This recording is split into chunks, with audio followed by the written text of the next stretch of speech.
সহিহ মুসলিম শরীফের 2807 নম্বর হাদিস। রাসূল সাল্লাল্লাহু আলাইহি সাল্লামকে প্রশ্ন করা হলো, আন সাওমিল ইসনাইন, আপনি কেন প্রতি সোমবারে রোজা রাখেন? রাসূল সাল্লাল্লাহু আলাইহি সাল্লাম বললেন, দুই কারণে।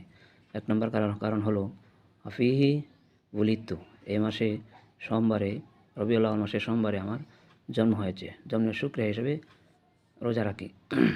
আফিহি উনজিলা আলাইহা, দুই নম্বর কারণ হলো রাসূল সাল্লাল্লাহু আলাইহি সাল্লাম বলেন যে সোমবারে আমার উপর কোরআন নাজিল হয়েছে, সেই শুকরিয়া হিসাবে প্রতি সোমবারে রোজা রাখি।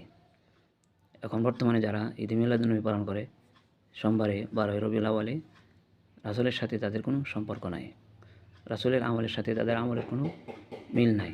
নবীর পথেই পথ, নবীর মতেই মত, নবীর পথ মত ছাড়া যা হবে তা সব হলো ভিন্ন পথ, তা সব হলো বেদাত, কুসংস্কার, পরিত্যক্ত। আল্লাহ তাআলা সকলকে হেফাজত করুন, আমিন। এই সমস্ত কাজ থেকে আল্লাহ তাআলা যারা করেন তাদেরকে হেদায়েত দান করুন।